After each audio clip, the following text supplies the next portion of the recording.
everyone for being here.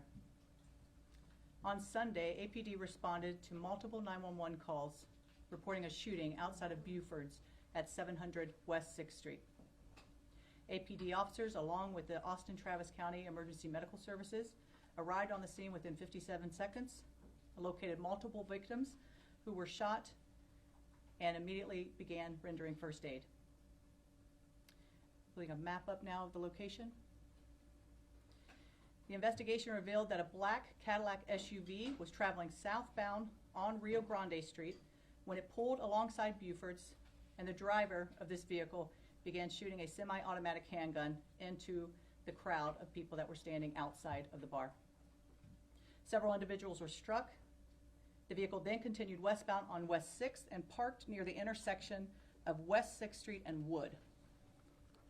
The suspect then exited the vehicle armed with an AR-15 rifle. The suspect fired at a pedestrian, striking them, then walked back toward the bar. As additional officers arrived, they were directed by the suspect's location by brave people that were caught in this nightmare, and they worked to move bystanders to safety and establish a secure perimeter. At 2:03, 3 officers located the suspect near the intersection of West 6th and West Avenue. The suspect discharged his firearm at the direction of the officers. The 3 officers discharged their firearms, striking him multiple times. Officers approached the suspect, took him into custody, requested medical assistance. The suspect was later pronounced deceased at the scene. Our suspect is a 53-year-old male. The Austin Police Department has had no contacts with this suspect. His only interaction with law enforcement was in 2022, and that was a check welfare in an outside agency. This call was referenced his mental health. As this investigation has progressed, APD has learned of additional victims. APD is now aware of a total of 19 people that have been struck by gunfire. 3 people, including the suspect, were pronounced deceased at the scene. The 2 deceased victims on scene were identified as a loving daughter and a friend, Savitha Sean, 21 years of age, and a loving son and friend, Ryder Harrington, 19 years of age. These are 2 people that were dearly loved throughout this community, and that is quite clear. Both young individuals with bright futures ahead of them. On Monday, March 2nd, one of the victims, identified as a loving son and friend, George Pedersen, 30 years of age, was pronounced deceased, and he had just moved to Austin 2 weeks prior. At this time, 2 victims remain at local hospitals, with 1 in critical condition. Before we begin showing the material, I want to acknowledge the complexity and the gravity of this scene. This viewing material that you're about to see is difficult to hear, it's difficult to see. We didn't do this for the shock value. This is about being as transparent as we can, and believe me, we had to look through video that was appropriate to release to all of you. But it was important, again, to understand the events that led up to this officer-involved shooting. Any video showing the suspect firing his pistol into the crowd is too graphic to show, and we will not share that publicly.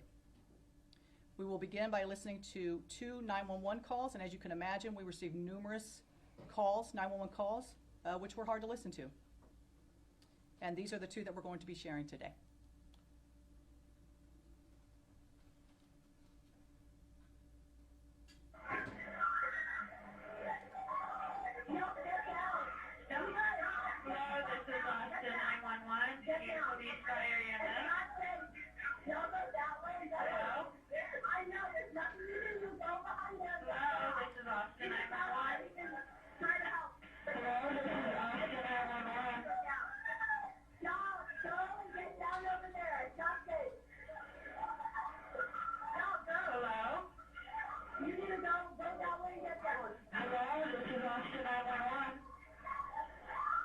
There's been a shooting at Buford on 6th Street. There are people dead over here. There have been multiple people shot. We need help right now.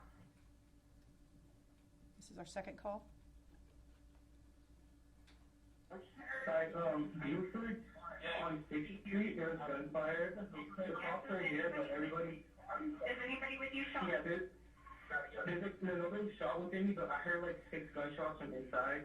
Everybody ducked down on the bottom floor. It sounded like it was from the... we're just right outside. We're hiding between cars.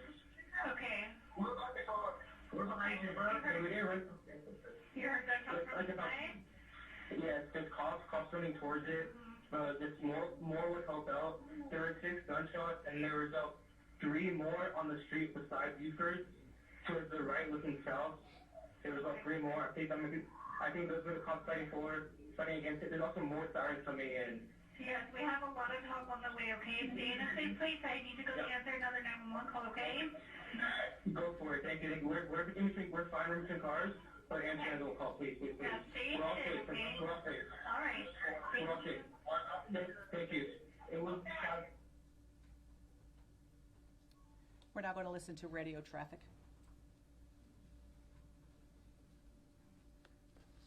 They're advising that the shooter vehicle is going to be a Chevy Tahoe. They are saying somebody was shot. George 301 going 23. Units hold the air. They heard 6 or 7 gunshots. We have a direction of travel. That's right. Checking. First thing I want to see a black Chevy Tahoe, ZL43. I do have one victim. Looks like he possibly shot his. We're right here on the side street. It's going to be a male. Clear, one shot. We got to also be advised, we probably have about 6 or 8 people that are active been shot. We're going 23 with the medics at the clear. Bring them in. George 301 is trying to be a CYOA. That's an officer Hey, needs we're assistance. trying to get the officers we can get. We have a lot of people running out. We need to make this a crime scene as soon as we can. Clear, citywide O&A has been started. Unknown on where the suspect went, all we have is a white SUV.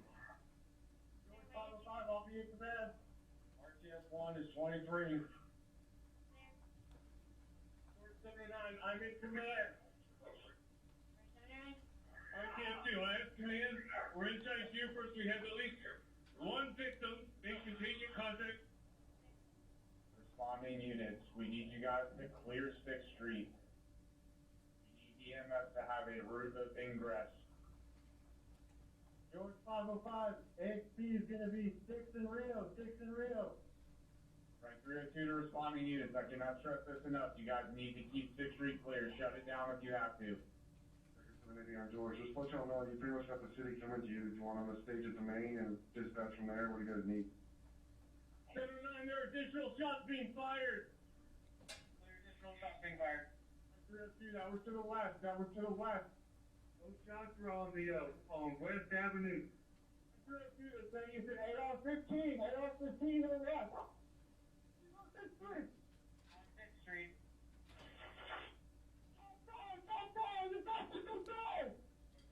Shots fired, 1 round. 6 on West House. Light sweater, light camera. I'm on the topic. Move to now, over the street. And left.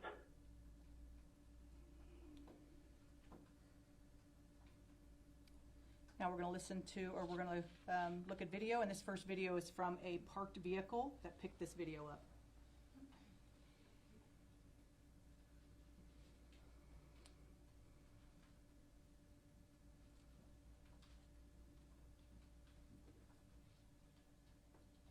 You can see our suspect come into frame. He has the AR in his hand.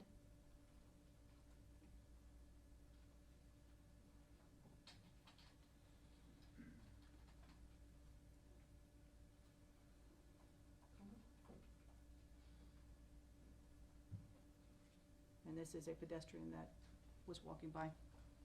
Second video is our halo surveillance. That is our high activity location observation. And this is throughout downtown, at least that 6th Street area. We were able to capture this. And the red circle there is going to be, this is after he parked the vehicle and as he's walking eastbound on 6th Street toward the officers. This is what that's going to show.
correct here.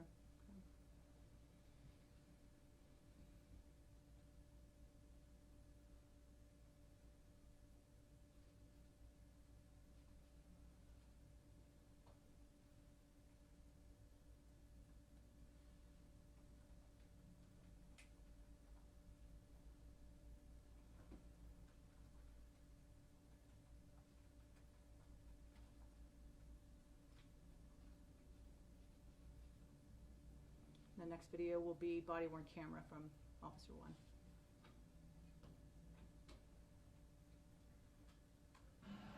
That was more than that.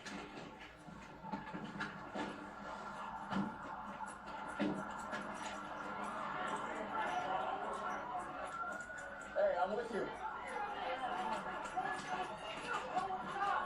I'm with you.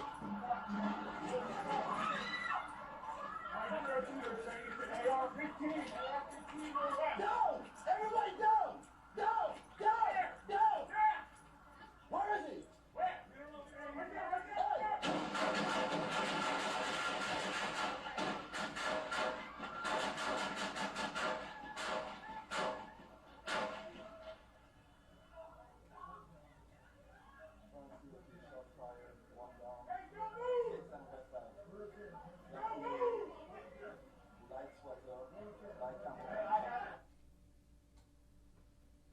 Next video is from Officer 2's body-worn camera. This was an officer that was on West Street. Where is it? Where is it? Over there. He's on 6th Street. Where is it? Where is it? Push up!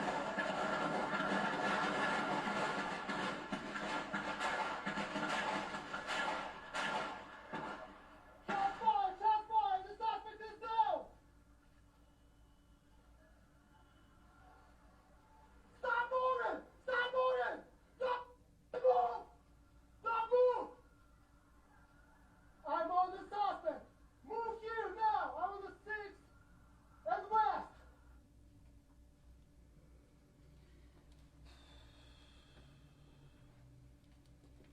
This concludes the materials that we're going to be showing you today. I want to again recognize the bravery of our officers. You saw that firsthand as they ran into danger to stop this. It is quite clear that they saved multiple lives. And also to the people, the brave people that were around, giving direction on where this guy was. It was everybody was looking to identify him and to stop this threat. So I want to thank, again, the officers that engaged him, the officers that responded, that started putting tourniquets and rendering first aid immediately to victims.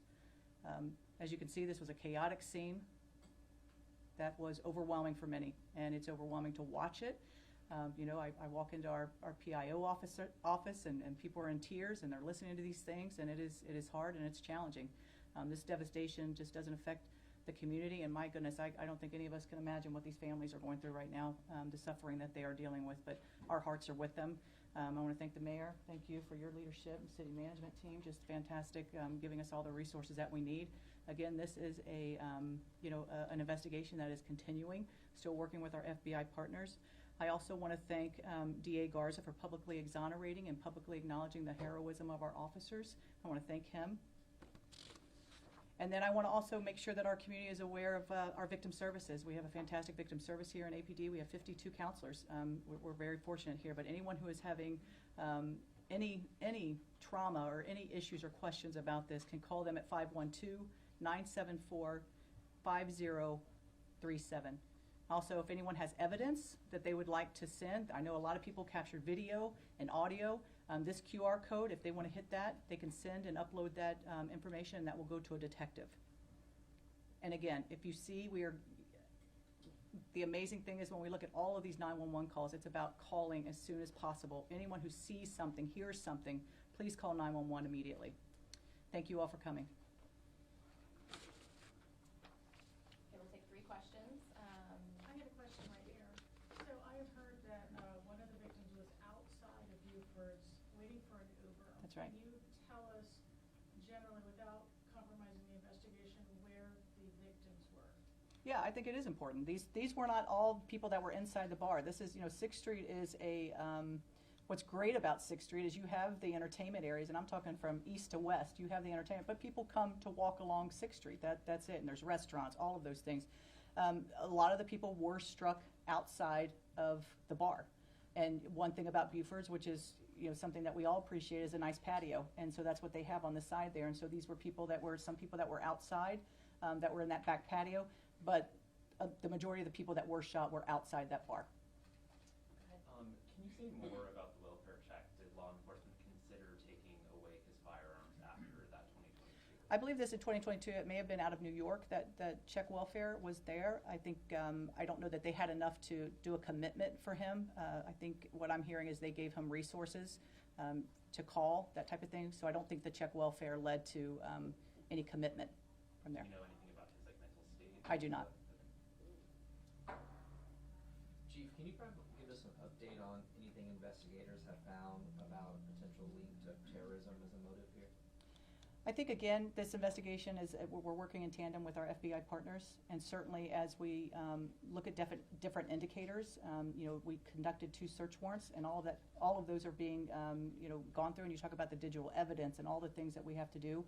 We are not ready to talk about exactly what that nexus is, but again, from that early on, the scene, calling in the FBI was the right thing to do, and you talk about a scene of that gravity and then the potential for terrorism, that had to be investigated, and it is. We'll take one more question. You talked about how the way you staffed the 6th Street area led to you guys being able to react quickly.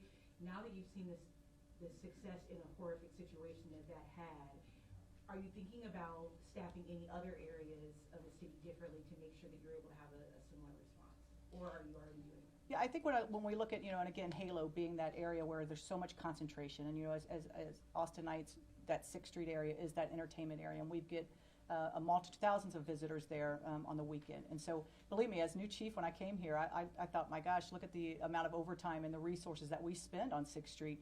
But this is why. I mean, we have to be prepared, and anytime that you're having a very dense crowd and people are out, we need to be prepared to go, and not just for police, but for medical purposes, all of those. And so this is just, again, to look at the cast, the strike team that we have in conjunction with fire and EMS.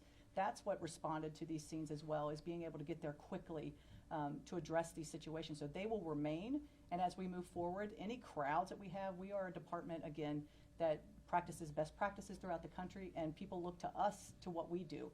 Having that group every Friday, Saturday, Sunday, they're in this room. They have these cameras up on 6th Street. All of this, they're being looked at. So it is something that we do for very large events, so we're ready and we're prepared to go. Thank you. All right, thank you.